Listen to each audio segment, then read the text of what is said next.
Muy buenas tardes. Buenas tardes tengan todos los distinguidos colegas presentes a la actividad de hoy. Mi nombre es Pastor Galicia, médico obstetra, ginecólogo y Chief Medical Officer de Laboratorios Leti. En nombre del Gran Laboratorio de Venezuela, hoy desde Maracaibo, la Tierra del Sol amada, estaremos transmitiendo en alianza con la seccional Zulia de la Sociedad de Obstetricia y Ginecología de Venezuela, la actividad webinar de la tarde de hoy llamada Exploración Ginecológica del Adolescente, Generalidades del Trastorno del Ciclo Menstrual. Para ello tendremos la coordinación de la doctora Rina Aguirre. La doctora Rina Aguirre es médico cirujano egresado de la Universidad del Zulia con especialidad en obstetricia y ginecología de la misma casa de estudios. Además, es especialista en medicina antienvejecimiento y medicina ortomolecular certificada por el Instituto Rafa Health en Florida, Estados Unidos. Les recordamos que estas actividades se graban y quedan una vez finalizadas colgadas en nuestro canal de YouTube, Laboratorios Leti SAF. Los invitamos a que se suscriban y le den clic a la campanita para que puedan suscribirse a nuestras notificaciones y estar pendientes de todas las actividades de educación médica continua que el Laboratorios Leti trae para todos ustedes cada semana.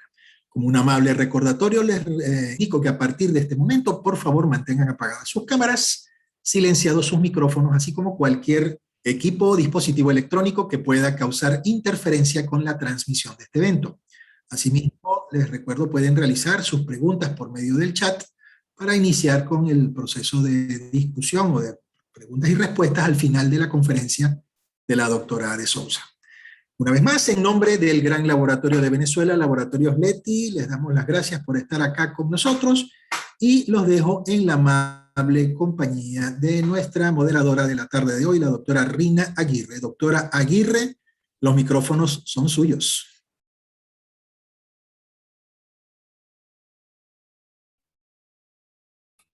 Gracias, doctor Pastor. Muy buenas tardes a todos. Gracias al Laboratorio Leti por el apoyo y la receptividad a la Sociedad de Obstetricia y Ginecología de la filial del Zulia. Ante todo, buenas tardes y un caluroso abrazo desde la Tierra del Sol amada. Estamos muy contentos de participar nuevamente con ustedes en la tarde de hoy y traerles a todos ustedes, colegas, bienvenidos de toda Venezuela y por supuesto los que se conecten del exterior, un tópico bastante interesante con una colega y gran amiga, la doctora Karina de Sousa. Vamos a estar conversando en la tarde de hoy, haciendo un recordatorio sobre lo que es la exploración ginecológica del adolescente, ¿no? Conversando un poco sobre las generalidades del trastorno del ciclo menstrual. Recordemos también que es un tema que quizás va intermedio entre la niñez y la adultez de esta joven, y es algo de la mano que siempre, por lo menos, vemos que debe ir de la mano del pediatra. ¿Okay? Sin embargo, como ginecólogos generales que puedan estar en esta sala, especialistas en infanto juvenil, que quizás son los que más se dedican a esta área, pero queríamos traerle esta tarde de hoy un recordatorio sobre este recorrido que nos va a hacer la doctora Karina de Sousa. Así que bueno, sin más preámbulos, la presento. Ella es médico, cirujano y especialista en obstetricia y ginecología, egresada de la Universidad del Zulia. De igual forma, ella es ecografista integral y profesora agregada de la misma casa de estudio. Asimismo, es doctora en ciencias médicas. Así que, doctora Karina de Sousa, los micrófonos son suyos y feliz tarde para todos.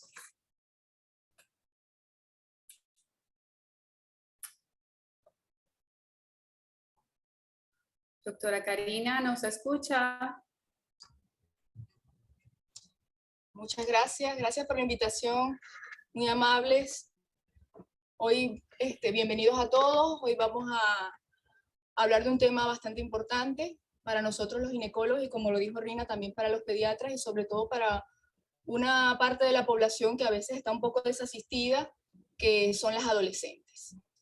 Bueno, el tema de hoy, como les dije, como les dijo Rina, Se trata de exploración ginecológica del adolescente, generalidades del trastorno menstrual. Como todos sabemos, la adolescencia está definida por la Organización Mundial de la Salud como el periodo que transcurre en el segundo decenio de la vida y que donde ocurren cambios importantes, cambios psicológicos, sociales, cambios físicos. Inicia actividades de adulto, como por ejemplo las relaciones sexuales, el consumo de algunas sustancias que pueden traer saldos negativos como embarazos no deseados, infecciones de transmisión sexual e incluso puede traer abandono escolar. Pero asimismo, la Organización de Naciones Unidas la define como la etapa que transcurre entre la pubertad y la adultez. Y el Fondo de Naciones Unidas para la Infancia, en cambio, la clasifica por edad como adolescente temprano, aquella que está entre los 10 y 14 años de edad, y adolescente tardío, aquella que va entre los 15 y 19 años. La Academia Americana de Pediatría, al igual que la Asociación Americana de Ginecología y Obstetricia, la clasifica como adolescencia temprana de 10 a 13 años, adolescencia media de 14 a 17 y adolescencia tardía de 18 a 21 años. Sin embargo, desde el punto de vista jurídico, dependiendo del país que se encuentre, la adolescencia tiene autonomía jurídica a partir de los 18 años y en algunos países a partir de los 21 años. A pesar de esto, nosotros no podemos pensar que porque el adolescente tiene autonomía jurídica es a partir de los 18 años, igual él tiene autonomía sobre su cuerpo desde el momento en que nosotros tenemos presente a un adolescente en nuestra consulta. Debemos tener en cuenta que ella debe dar su consentimiento para todo lo que se va a hacer o todo lo que pensamos realizar en la consulta ginecológica. Pero, ¿cómo debe ser la atención ginecológica de un adolescente? Siempre que nos llegue un adolescente a nuestra consulta, debemos tratar de que esa consulta no solo sea educativa, sino que sea una consulta gratificante. Porque en el momento que nosotros hagamos de esta consulta una consulta negativa, esto va a traer como consecuencia que la paciente no va a querer asistir a las siguientes consultas ginecológicas porque ya va a tener este antecedente y esto no es lo que queremos. Como sabemos, las adolescentes generalmente son pacientes sanas, pero tienen una percepción baja del riesgo. Y entonces en este momento, en esta etapa de la vida, es donde generalmente ocurren más accidentes, embarazos no deseados, infecciones de transmisión sexual. Entonces nosotros como ginecólogos e incluso el pediatra debemos tratar de ser empáticos, colocarnos en su lugar, hacerle entender a la paciente que la consulta ginecológica es una consulta de confidencialidad, de respeto, debemos no de ser tan familiares ni tampoco emitir juicios de valor. Debemos, ya que esta es la esfera ginecológica, que es algo íntimo para la persona, entonces debemos de tratar de ser lo más condescendientes y lo más sensibles, ponernos en el lugar de la paciente.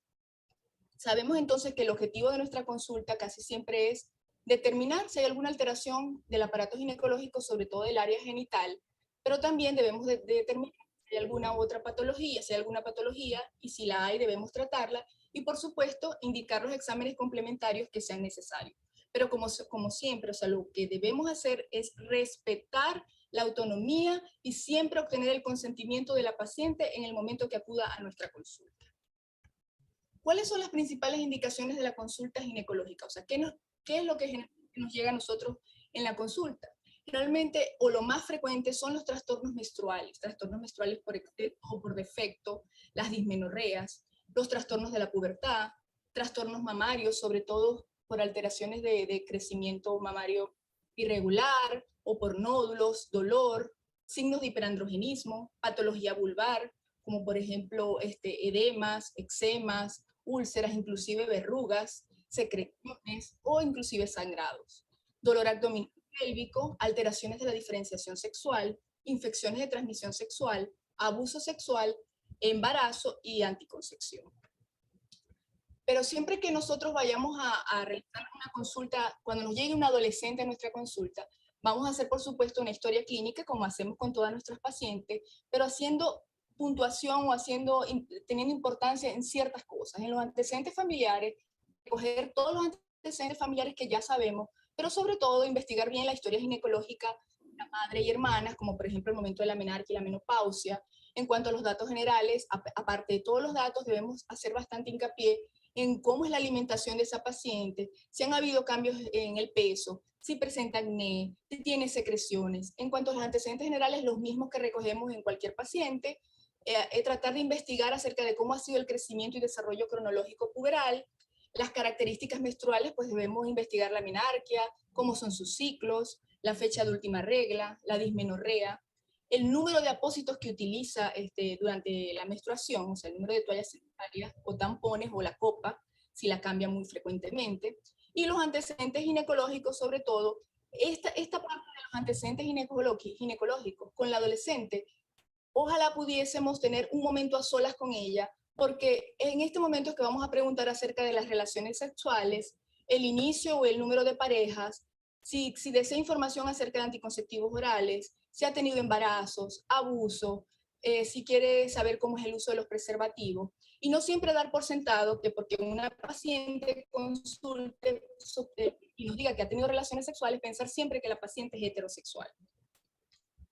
La exploración física general va a ser una exploración propia, por supuesto, como hacemos con nuestros pacientes, pero como siempre les digo, tenemos que pedir el consentimiento de la paciente, preguntarle si ella quiere que esté presente en el examen o en la exploración física el representante que la acompaña, si es que la acompañara, o si nosotros tenemos una enfermera o un asistente, si ella quisiera, generalmente se sienten más cómodas con esto, que esté presente una enfermera o un asistente. Y este sería el momento ideal para nosotros preguntar acerca de toda la parte ginecológica íntima de la paciente, para ver si ella puede abrirse completamente a nosotros y decirnos en realidad lo que necesita de esa consulta. La exploración física general, por supuesto, debemos tener la talla, el peso, el índice de masa corporal, todos los signos propios que buscamos en cualquier consulta, presión arterial, frecuencia respiratoria, hacemos una inspección, una palpación, un examen físico completo. Pero la exploración ginecológica. En la exploración ginecológica debemos ser más pausados. Y la Sociedad Americana de Ginecología y Obstetricia y la Academia Americana de Pediatría sugieren al mismo tiempo que siempre que vaya un adolescente a nuestra consulta, ojalá podamos dejar el examen ginecológico para la segunda consulta, a menos de que haya una urgencia o que tengamos que, por una u otra razón, realizar la consulta ginecológica. Tenemos que realizar la consulta ginecológica porque no puede esperar para una siguiente. Bueno, vamos a comenzar con la inspección. La paciente, por supuesto, debemos tener primero todas, dice la Academia Americana de Pediatría, todas las herramientas que vamos a utilizar en el momento de la inspección o del examen ginecológico, tenerlo a mano para que sea lo más rápido posible. La paciente debe estar cubierta con una bata y irle indicando todo lo que se va a hacer y pidiéndole el consentimiento. La inspección, por supuesto, vamos a inspeccionar las mamas y con las mamas nos vamos a dar cuenta por la escala de Tanner, de acuerdo a la edad de la paciente, si tiene un crecimiento cronológico adecuado, si hay algún cambio de coloración, si hay salida de alguna secreción, si hay asimetría, que la asimetría nosotros sabemos que puede haber una diferencia de 12 meses entre una mama y otra, sobre todo en el momento de la pubertad. Vamos a tener inspección. Se dice, la Academia Americana de Pediatría recomienda que la inspección de los genitales lo hagamos en el mismo momento que hacemos el examen físico ginecológico. La paciente debe estar acostada en posición de litotomía y en el momento que vayamos a hacer la exploración genital, hacemos una inspección. En la inspección que vamos a hacer con la escala de Tanner, pues vamos a visualizar el vello púbico, que debe crecer, por supuesto, en triángulo invertido y de acuerdo a la cantidad de vello púbico que haya en el pubis, en los labios mayores o en la parte lateral de los muslos, entonces nosotros nos daremos cuenta si está en una escala de Tanner adecuada de acuerdo a su edad. Vamos a observar también los labios mayores, los labios menores, que pueden estar uno un poco más grande que el otro, y eso es normal.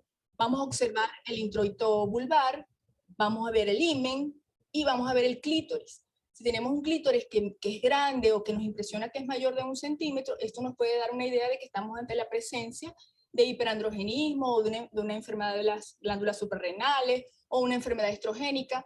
Entonces, la inspección también nos va a ayudar, va a ayudar muchísimo.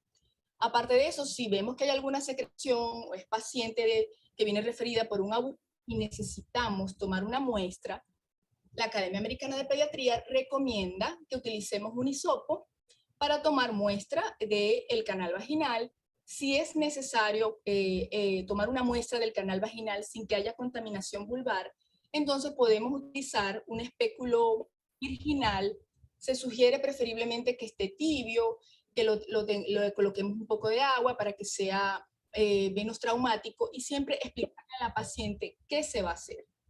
Una vez que hagamos la exploración intravaginal, la Academia Americana de Pediatría y el Colegio Americano de Ginecología y Obstetricia no recomiendan el tacto rectal ni el tacto bimanual a menos que sea necesario. ¿Por qué? Porque tenemos también exploraciones, exámenes complementarios que nos pueden ayudar a evitar este paso del tacto bimanual o de la exploración con espéculos, porque nos puede dar inclusive una certeza más importante, una certeza importante, sin hacer pasar a esta adolescente por esta situación. Ahora, si la adolescente es una paciente que ya ha tenido relaciones sexuales y nos los ha dicho que ha tenido relaciones sexuales, sí debemos hacer una exploración ginecológica propia como se la haríamos a cualquier paciente en edad reproductiva o mayor de edad.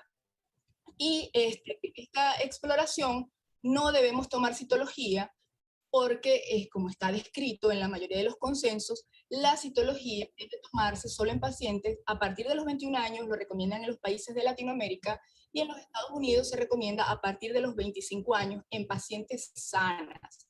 Claro, si estamos ante la presencia de una paciente que sospechamos de una malignidad, que tiene un estado de supresión como SIDA o ha sido abusada, pues entonces ya ahí las cosas cambian.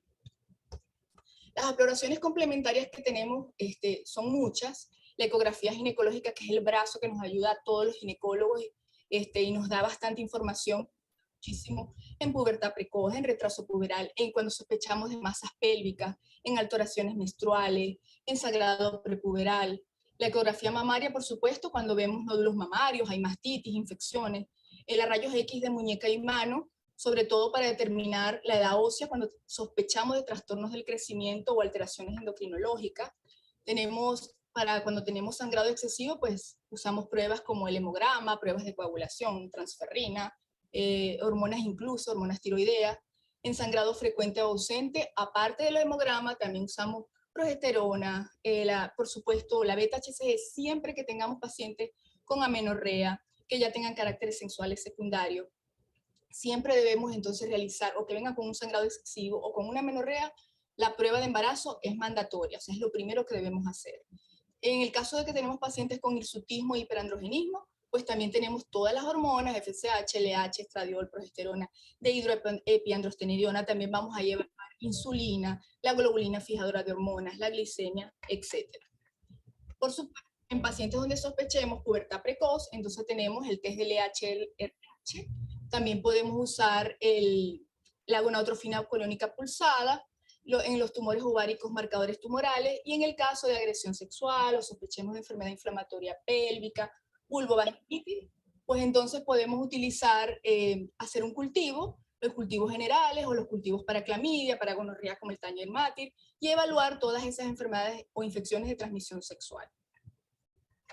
En el caso de sospecha de tumores intracraneales, pues tenemos entonces la tomografía, la resonancia magnética, y cuando tenemos amenorrea primaria, sobre todo con alteraciones de diferenciación sexual o malformaciones, siempre pedir cariotipo y estudios genéticos. Y cuando tenemos malformaciones genitales, masas pélvicas, alteraciones de la diferenciación sexual, sospechamos de endometriosis, podemos utilizar resonancia magnética pélvica y la laparoscopia. Este es un cuadrito que les traje, que lo tiene publicado la revista de la Sociedad de Adolescentes, la Sociedad de Ginecología y Adolescentes Española, que se llama Adolescere, donde ellos traen este cuadro para que lo tengan como método práctico en la consulta, para hacer una ecografía ginecológica. Si nos llega una paciente prepuberal, pues nos dice cómo debería ser el tamaño uterino, que es menor de 3.5 en la pospuberal, mayor de 3.5, la línea cavitaria que está ausente en la prepuberal, en la pospuberal presente, el tamaño ovárico menor de 3 en la prepuberal y en la pospuberal mayor de 3, y los folículos ováricos ausentes y en la pospuberal presente. O sea, este cuadrito es un cuadrito práctico que se los traje porque me parece muy interesante tenerlo en la consulta. Pero entonces ahorita vamos a adentrarnos a las generalidades del trastorno del ciclo menstrual en la adolescente. Se sabe que, la mayoría de los autores concuerdan en que el 80% de las adolescentes que acuden a nuestras consultas tienen alteraciones del ciclo menstrual. Y la Academia Americana de Pediatría y el Instituto Americano de Ginecología y Obstetricia, los dos coinciden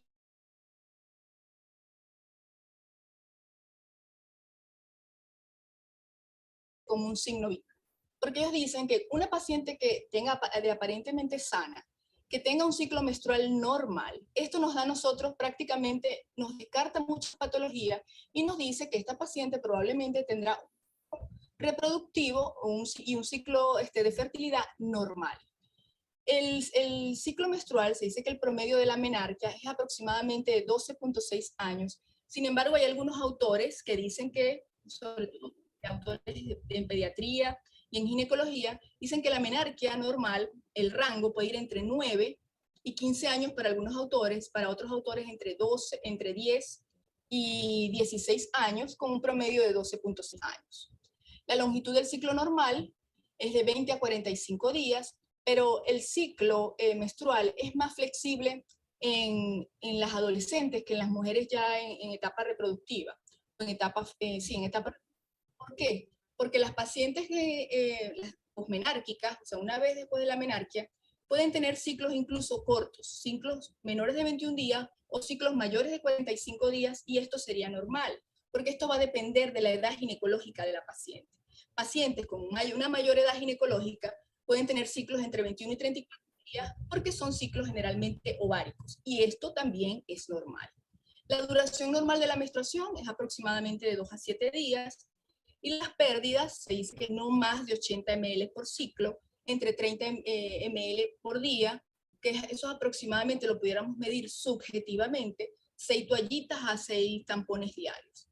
Si tenemos una paciente que acude a la consulta con trastornos del ciclo menstrual, y aparte de eso vemos que una paciente con acné, hirsutismo y amenorrea, siempre debemos pensar en que estamos ante la sospecha o ante la presencia de una enfermedad de tipo endocrinológico. Pero ¿cuáles son las alteraciones más frecuentes de la menstruación? Tenemos sangrado ausente, sangrado infrecuente o ausente, sangrado excesivo y la dismenorrea. Entonces aquí les traigo un consenso de ginecología infanto-juvenil del 2016 que me pareció bastante interesante, que es de la Sociedad de Ginecología, de la Federación de la Sociedad de Ginecología y Obstetricia Argentina, donde ellos traen un cuadro donde dicen cuáles son las alteraciones menstruales que nos podemos encontrar más frecuentes en adolescentes de acuerdo a la causa. Siempre primero descartar embarazo y las complicaciones del embarazo, como el aborto, el embarazo ectópico, el embarazo amenazado, etc. Entre las otras, de las más importantes, tenemos en el hipotálamo hipófisis la inmadurez del eje hipotálamo hipófisis, que generalmente puede revertir de manera espontánea y a veces no necesitamos colocar ningún tratamiento, siempre va a depender de los otros síntomas que tenga la paciente y de la edad ginecológica. Las alteraciones emocionales son muy importantes, pueden traer como consecuencias amenorrea, los trastornos alimenticios o crónicos de la alimentación, el sobreentrenamiento físico, también son muy importantes causales de amenorrea en las adolescentes. Alteraciones ováricas como la falla ovárica precoz, el síndrome de ovario poliquístico, disgenesia gonadal, en la parte uterina infecciones, miomas, pólipos, aunque menos frecuentes, la endocrina, el hiperandrogenismo, la hiperprolactinemia, en las enfermedades crónicas, sobre todo las hematológicas, como la enfermedad de von Willebrand, también tenemos la plaquetopenia o la trombocitopenia, la falla hepática y el uso de algunos fármacos. Pero esto se los traigo a cotación porque desde el año 2001, y ya está actualizado desde 2015 a 2021, la Federación Internacional de Ginecología y Obstetricia determinó abolir los términos de oligomenorrea, menorrea, hipermenorrea, y deberíamos hablar todos del mismo modo. Deberíamos referirnos a estos términos con el significado. O sea, oligomenorrea, sangrado menstrual infrecuente. Polimenorrea, sangrado menstrual frecuente, y así cada uno de ellos. Metrorragia, sangrado intermenstrual. La Federación Internacional de Ginecología y Obstetricia llegó a un consenso junto con más de 17 estudios, más de 17 consensos, llegaron todos a la conclusión de que estos son los términos que van a mejorar la comunicación, la investigación, y que debería hablarse así en todos los congresos. Ellos sacaron dos sistemas, que es el sistema FIGO-1, donde AV significa sangrado uterino anormal, que ya está actualizado de 2015 a 2021, que es este que les traje aquí: sangrado menstrual infrecuente, sangrado menstrual abundante, sangrado menstrual prolongado y sangrado intermenstrual. Y el sistema FIGO2, que es el Palcoin, que lo hicieron para que todos los ginecólogos tengamos fácil recordar cuáles son las principales causas del sangrado uterino anormal en mujeres en edad reproductiva, como una mnemotecnia, que significa P de pólipos, A de adenomiosis, L de leiomiomas, M de malignidad, C de coagulación o trastornos de la coagulación, O de disfunción ovárica, E de endometrio o trastornos endometriales, I de iatrogenia y N de no clasificados.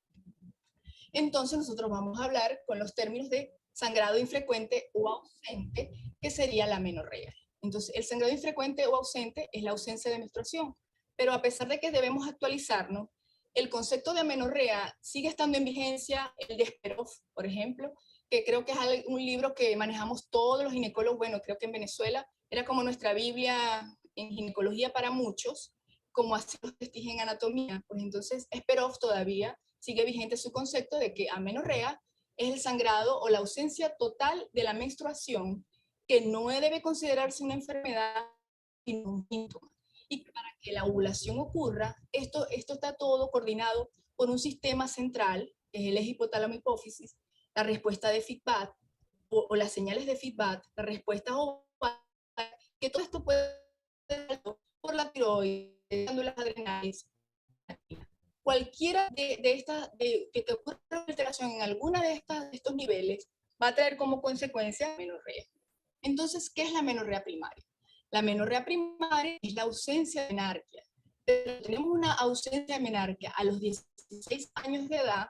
La paciente ya tiene desarrollo de los caracteres sexuales, podemos esperar hasta los 10 años de edad para hablar de amenorrea primaria.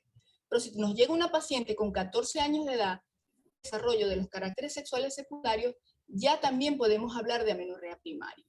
La incidencia de la amenorrea primaria, todos los autores coinciden, es que es de un 0.1%, el 60% corresponde a anomalías genéticas, sobre todo del aparato genital, el 40% corresponde a trastornos endocrinológicos.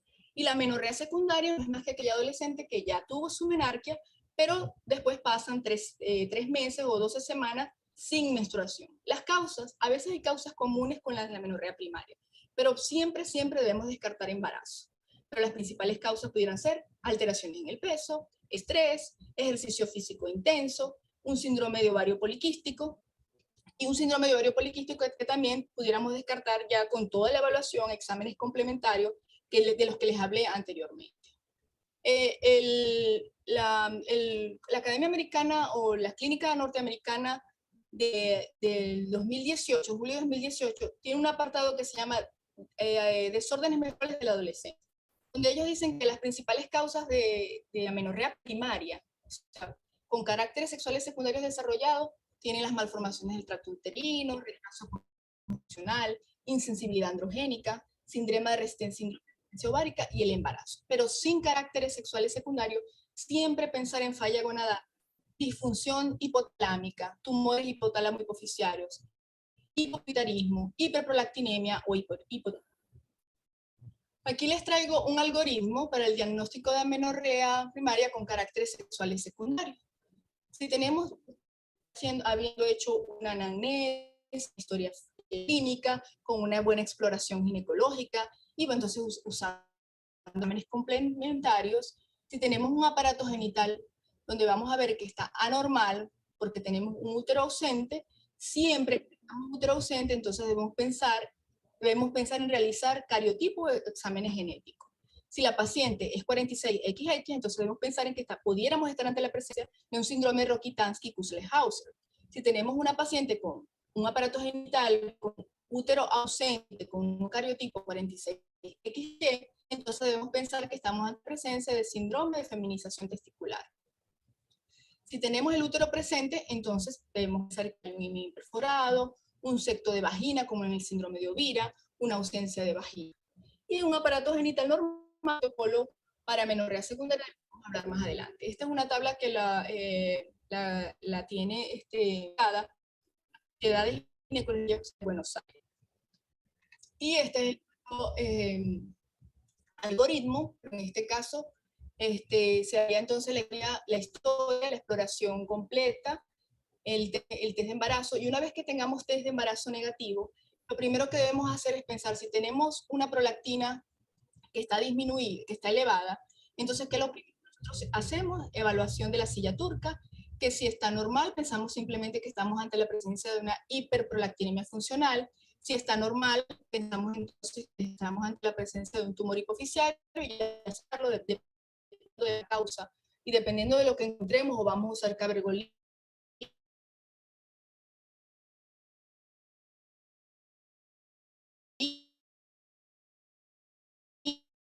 se va a ir haciendo.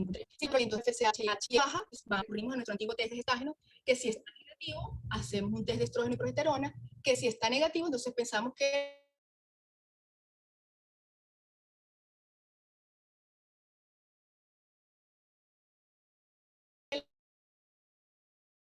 si hacemos el test activo, entonces pensamos que está haciendo un síndrome de ovario poliquístico.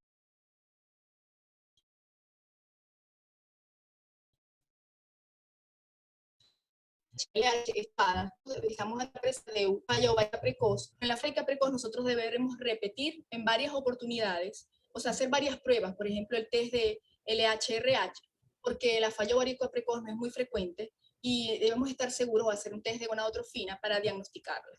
Y si tenemos una TSH, si tenemos la FSH normal, la prolactina normal, entonces podemos irnos con las pruebas tiroideas, hacemos incluso un estudio tiroideo, y dependiendo si hay normalidad, buscamos a ver si hay un himen hiperforado, un septo de vagina, que podemos tener pacientes con fenotípicamente normales, que inclusive veamos unos genitales externos normales, pero resulta que tiene un septo vaginal, una ausencia de vagina, o hay alguna malformación genética que no sabemos, hasta que no hagamos una buena exploración.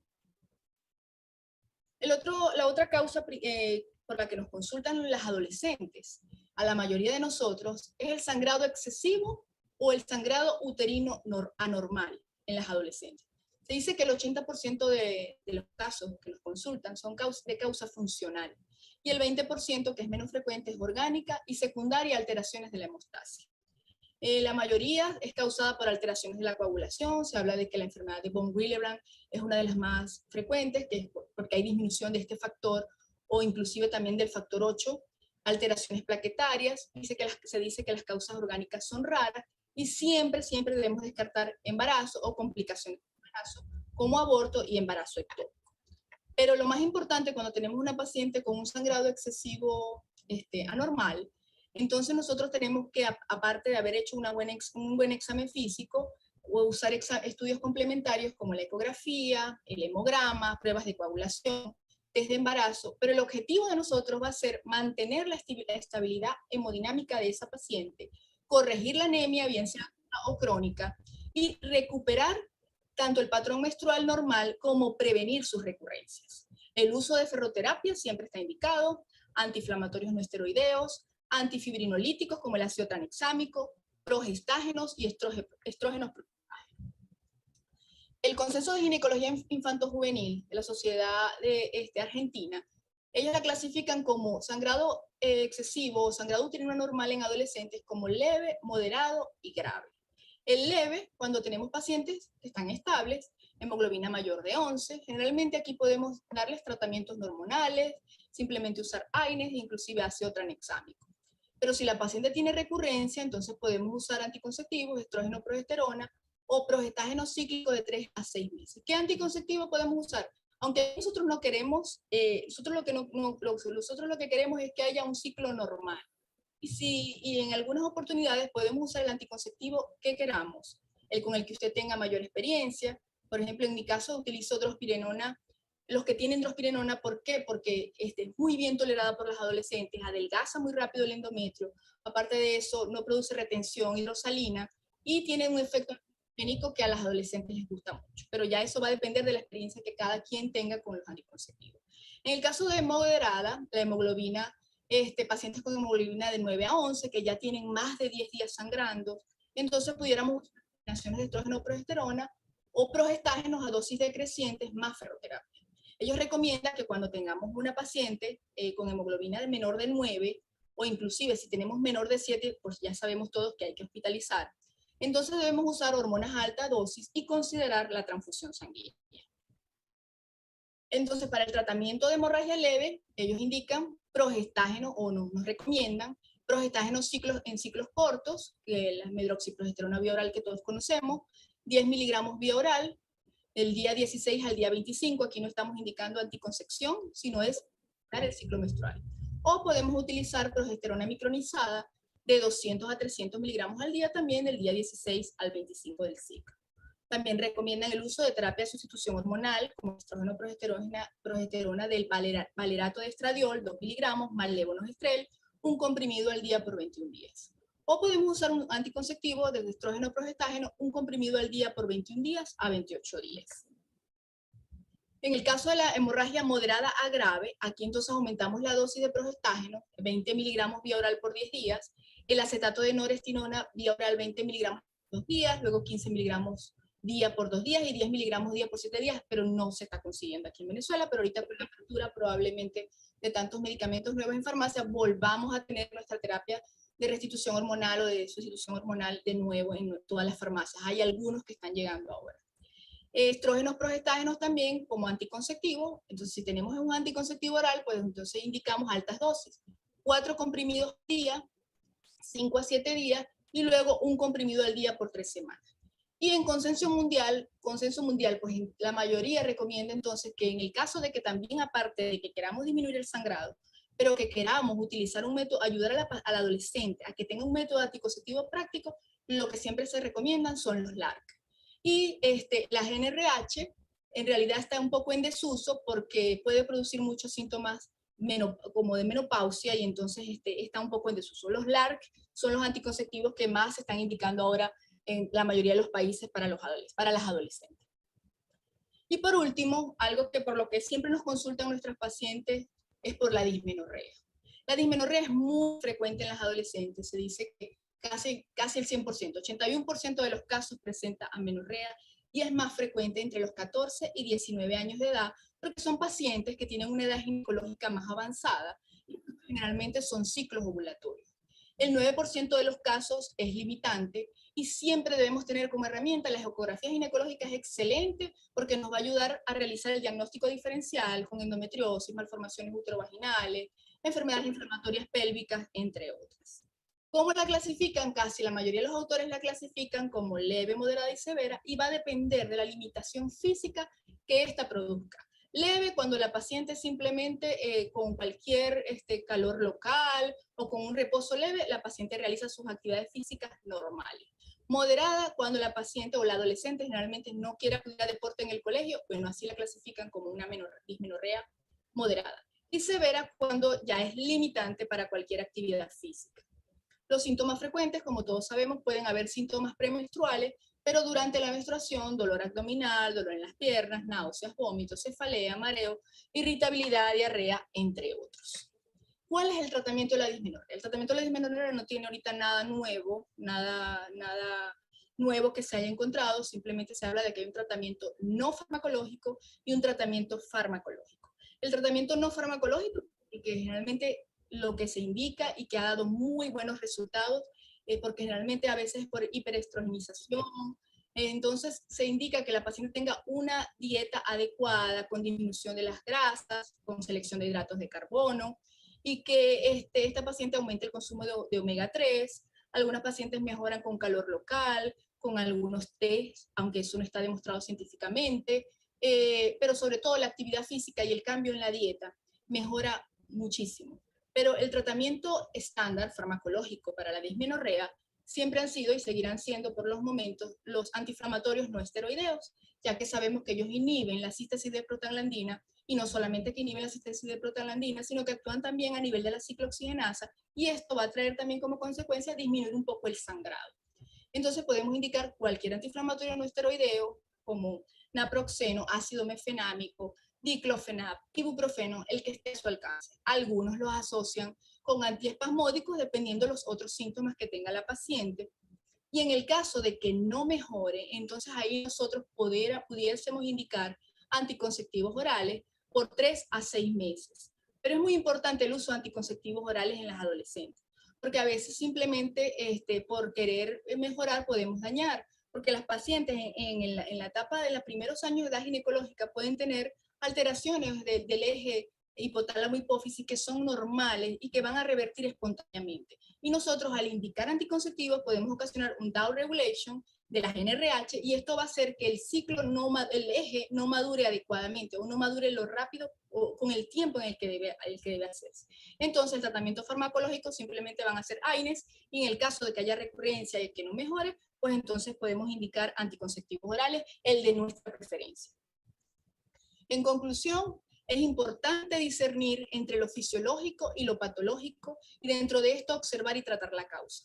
No perder la oportunidad de un diagnóstico temprano, pero tampoco poner una impronta en un adolescente que padece un síntoma que quizás revierta de forma espontánea. Muchísimas gracias.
Muchísimas gracias a la doctora Karina de Sousa por la participación en la tarde de hoy.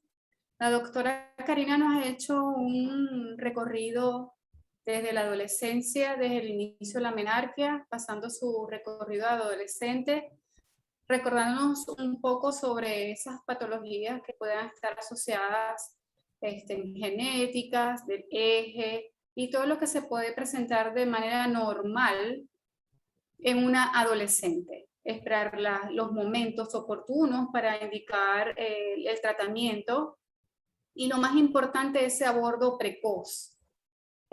Una de las cosas que quisimos resaltar en esta conferencia en la tarde de hoy es que siempre cuando tengamos a la mano o cerca a una adolescente, seamos esa mano amiga, esa mano que conquiste a esa adolescente para evitar ese embarazo precoz, para que tenga esa atención oportuna, para disipar esas dudas que la misma pueda tener, ya que se siente un poco vulnerable porque no es niña y no quiere ir al pediatra, pero tampoco es mujer. Entonces siempre es bueno que nosotros tengamos en cuenta esas adolescentes para aportarles, para llamarlas, para guiarlas, por lo menos como experiencia personal y este tema que quisimos traer la doctora Karina y mi persona en la tarde de hoy es eso, pues volverlos a tocar y retomar a cada uno de nosotros de que nuestras adolescentes hay que mantenerlas, es la juventud de hoy y la adultez del mañana.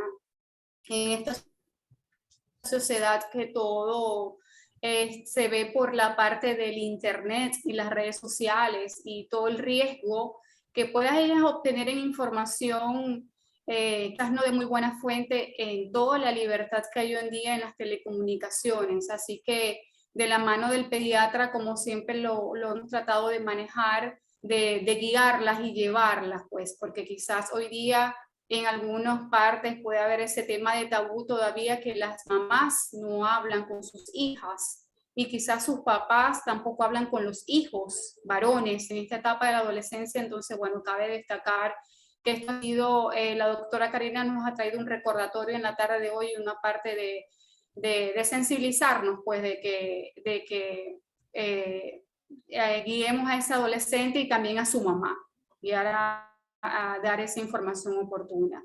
Si tienen alguna pregunta, por favor, la pueden ir realizando. Aquí hay algunas preguntas. A ver.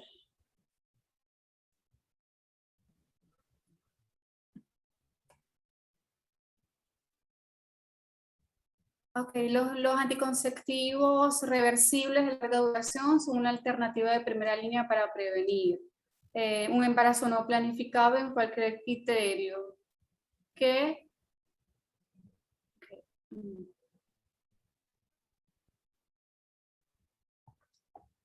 vamos un poco por aquí.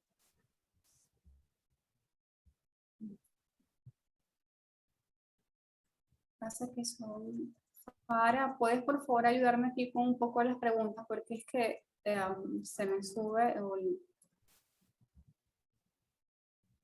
Ok.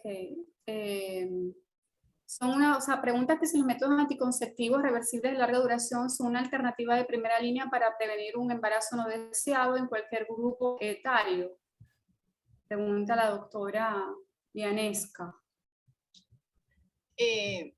Bueno, los anticonceptivos, te respondo, Rina.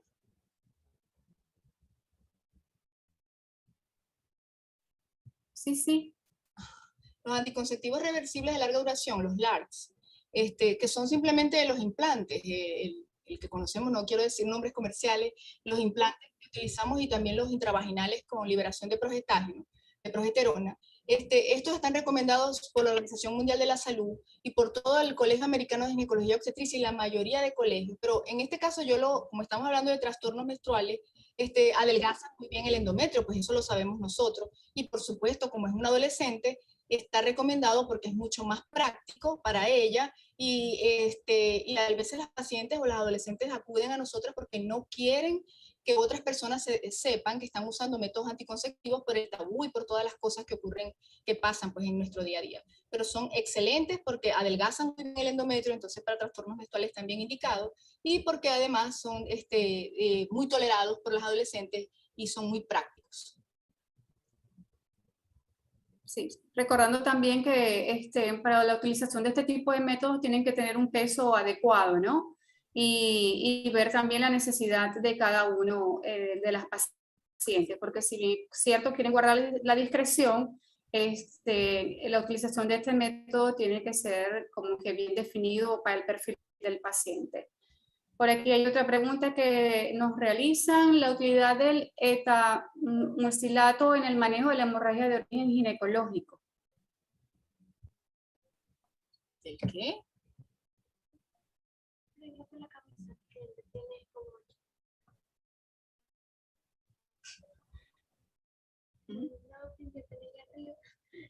¿Lograste escuchar, Karina? La pijama. Karina.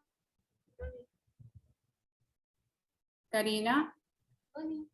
A ver, creo que se perdió un poco aquí Sí, creo que la doctora Karina no tiene audio. Doctora Karina. No, creo que no nos está escuchando. Vamos a darle unos minutos, doctora Karina.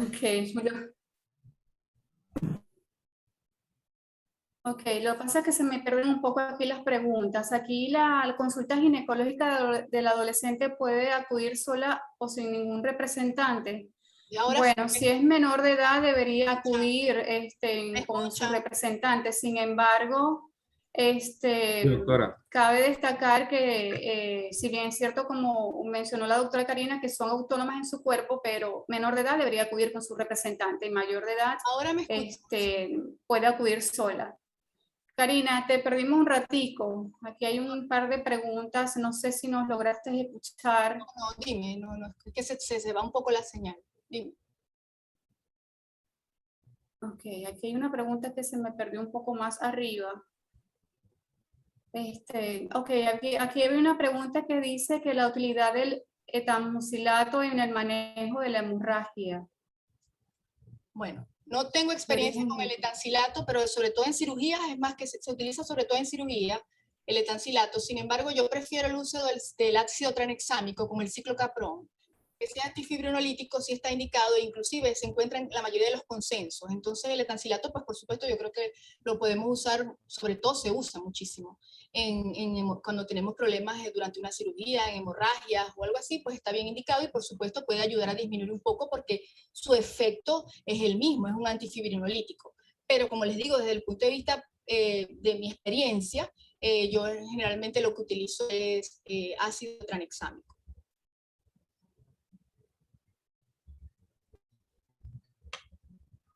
Así es.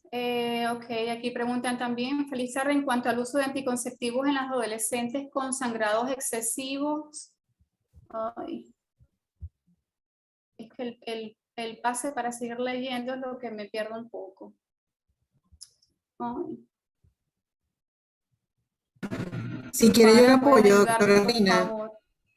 Sí, Sí, yo te la voy a agradezco porque apoyar. es que no sé, al pasarlo, No, no se preocupe. Aquí dice, en cuanto al uso de anticonceptivos en las adolescentes con sangrados excesivos, ¿cuál es el tiempo que se recomienda usar? El tiempo depende si es hemorragia leve o grave.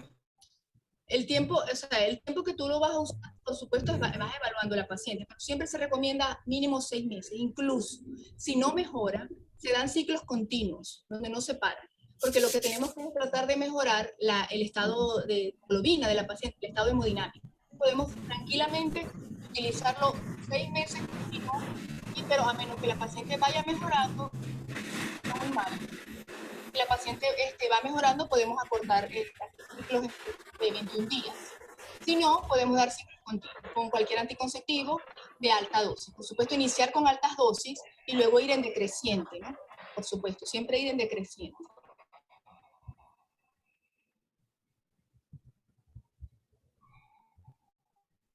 Por el momento ya no hay más preguntas, lo que hay es un comentario que dicen que todo adolescente mayor de 14 años puede acudir a la consulta porque está contemplado en la LOGNA, o sea, sin representante. Todo adolescente mayor de 14 años puede acudir a la consulta y él dar su consentimiento si quiere usar un método anticonceptivo, o sea, puede hacerlo, no necesariamente tiene que ir con su representante, incluso para el examen físico podemos hacerlo sin su representante.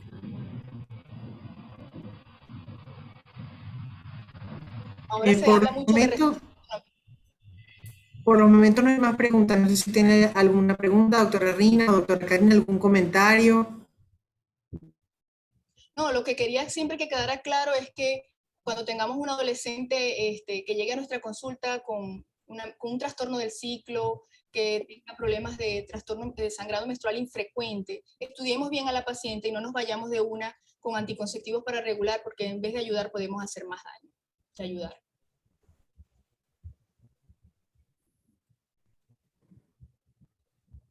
y otra acotación es, bueno, quizás un poco más de lo que conversé al principio, que la idea es ganar la paciente, que sea una paciente que siempre se acostumbre, ¿no? Y inculcarle, pues, que desde adolescencia es buena que la adolescente acuda a su control ginecológico, ¿ok? Liberar un poco esos tabús, hacer, pues, que si bien es cierto, no quiere entrar con la mamá o sí, hacerlo de manera pues voluntaria. Sin embargo, bueno, todavía quizás esos paradigmas de que como es menor de edad, ¿okay? Son cosas que hay que saberlas manejar bien, porque si bien es cierto puede estar estipulado en las leyes que amparan a los niños, niñas y adolescentes, una cosa es lo que uno pueda ver en el manejo de la consulta al momento de estar en presencia de ella con su representante. Lo bueno, o sea, la ideal es que por supuesto tengamos esa paciente que acude a su chequeo, que reciba su orientación de vida, la anticoncepción si es pertinente en el momento que se necesite y por supuesto la mayor posibilidad que acceda a su planificación familiar y a evitar un embarazo no deseado. No sé si hay otra pregunta por allí. Doctor Pastor, si quiere agregar algo más, lo veo por allí. Sí, buenas tardes. Bueno, en primer lugar, felicitar a la doctora de Sousa por su excelente conferencia. Verdad que manejar este tema en tan corto tiempo es todo un reto y usted nos lo hizo bastante bien.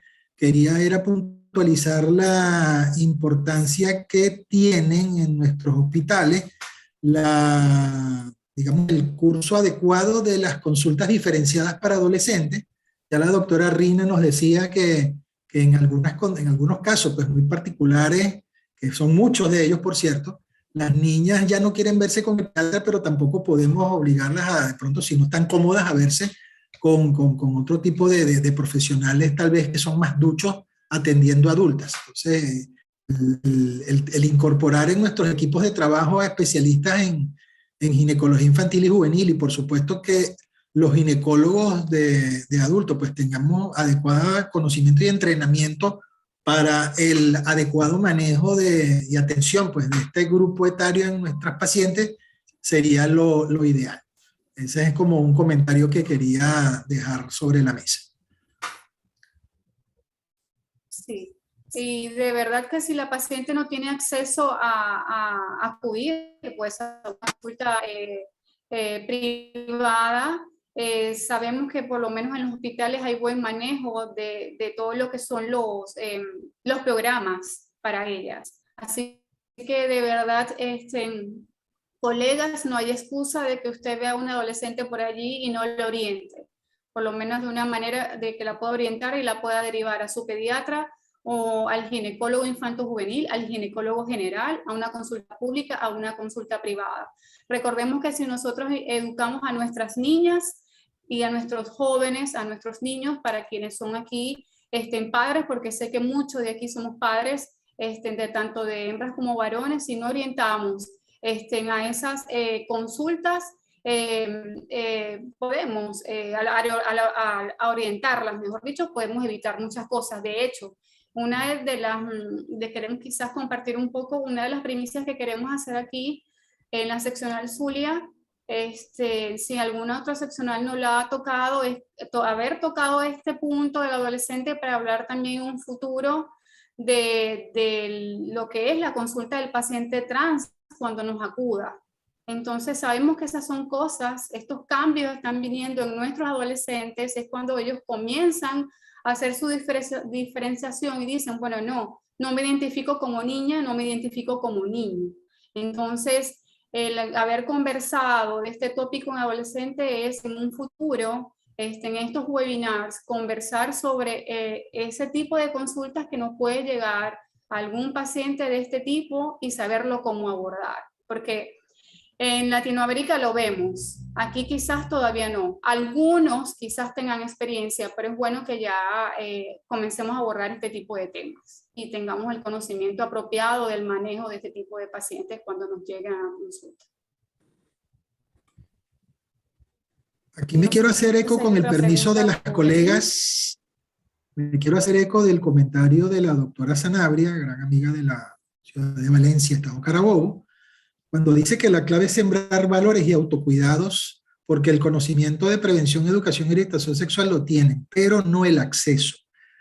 Cuando yo hice mi comentario, lo hice pues, en el sentido de que en muchos de nuestros hospitales realmente hace falta este tipo de consultas diferenciadas. Nosotros en algunos centros, por lo menos en el Hospital Central de Barquisimeto, hasta donde tuve la oportunidad de trabajar por allá hace unos años, teníamos consulta de ginecología infantil y juvenil. Y sé que en muchos centros del país los hay, pero en otros centros del país ese tipo de consultas diferenciadas, tal como dice la doctora acá, que están muy bien hechos y escritos en el papel, pero no se implementa o no hay inversión en este tipo de programa. Entonces, bueno, quería también la opinión de la doctora de Sousa y de la doctora Aguirre en este sentido. Por otro lado, para contestar a la doctora Aguirre, sí, en nuestra biblioteca de webinars que tenemos en nuestro canal de YouTube, podrán disfrutar también de algunos webinars que hicimos de la mano de la Sociedad de Obstetricia y Ginecología Seccional Centro Occidental, donde con varios de nuestros colegas, muchos de ellos de la mano de la doctora Sofía Rivas, quien envió un gran saludo a través de esta plataforma, pues nosotros hicimos algunas actividades con el tema de ginecología infantil y juvenil. Los invito a que lo puedan ver por allí. Y bueno, por supuesto, le tomo la palabra, doctora, cuando desee hacer algún desarrollo de temas en relación a al tema de la transexualidad, pues con mucho gusto la plataforma de Laboratorios Leti está a la orden para que sirva pues de resonador para el resto de nuestros colegas en este tema. Por supuesto que sí.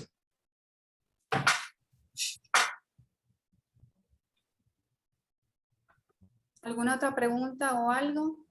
Por lo menos aquí en el Zulia, en la maternidad Castillo Plaza, contamos con un programa de adolescentes. De hecho, tuve, antes de que comenzara la pandemia, trabajar con UNFA en la parte de planificación familiar y tuve la oportunidad de compartir un poco con ellos, pero más que todo a nivel social, pues. Y de verdad que aproveché, quizás a partir de esa experiencia que tuve antes de la pandemia, es cuando yo vi un poco más la necesidad que había en las adolescentes de abordarlas y no abandonarlas, pues porque quizás vi muchas niñas tan chicas, embarazadas, que quizás para nosotros no es un secreto en nuestro país desarrollado que lo podamos ver, pues el embarazo en adolescentes aquí en Venezuela.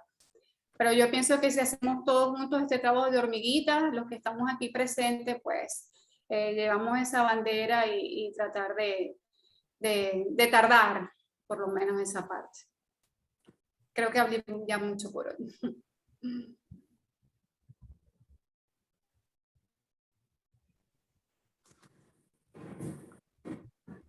Bueno, si no hay ningún otro Karina, ¿algo comentario. más que quieras agregar? No, que en Venezuela los programas de adolescentes están escritos, como decía el doctor, pero en ninguna parte se desarrollan. Entonces, pero en países, por ejemplo, como Chile, están poniéndole bastante atención al adolescente ahorita, están creando bastantes programas, y en la mayoría de los hospitales ya se está usando, se están abriendo pues a eso, no solamente al adolescente como tal, sino a todo, a la mujer, y a la mujer, como entra en el estudio de la mujer, a la mujer y al adolescente en ese sentido. Y entonces tienen programas bastante interesantes que ojalá nosotros aquí en Venezuela pues podamos realizar y podamos, aunque sea, comenzar con unos pocos, aunque sea en planificación familiar, y con eso comenzar charlas para las adolescentes, pues, para nosotros enseñarles, como dice, el autocuidado, como hacía mención esa doctora. El autocuidado es muy importante, así nosotros demos charlas de educación sexual, pero si no hablamos de autocuidado, de autonomía, incluso de leyes, entonces la paciente siempre va a estar desprotegida. Así es. Bueno, de verdad que para nosotros la seccional Zulia en la tarde de hoy fue un placer haber compartido con todos ustedes y Laboratorios Leti por habernos dado siempre la oportunidad y facilitarnos esta plataforma, esta ventana, como la llamamos nosotros, de poder compartir con el gremio. Y gracias por seguir apostando a la educación médica continua y bueno, doctor Pastor y a todo su equipo. De verdad que gracias por cada miércoles de cada mes, tercer miércoles de cada mes, darnos este apoyo a la seccional Zulia. Muchísimas gracias, de verdad. Karina, de verdad que gracias por tu participación en la tarde de hoy, excelente conferencia y bueno, de verdad que gracias por el apoyo. Gracias a ustedes, gracias por la invitación. Bueno, en nombre del Gran Laboratorio de Venezuela, Laboratorios Leti y de sus empresas hermanas genéricos venezolanos Genven y Laboratorios Biocontroles, les damos las gracias por su presencia en la tarde de hoy. A todos nuestros colegas participantes de todas las partes del país, los esperamos entonces de la mano de la seccional Zulia de la Sociedad de Obstetricia y Ginecología de Venezuela el próximo mes para su actividad mensual regular. Y estén pendientes, como les dije, de nuestro canal de YouTube, Laboratorios LetiSap, y de nuestras redes sociales para que estén pendientes de todas las invitaciones que tengamos para ustedes en términos de educación médica continua para todos los colegas del país. Ha sido todo por hoy. Muy buenas tardes y bueno, feliz noche para todos. Chao, hasta la próxima. Feliz tarde, Gracias. hasta luego. Gracias.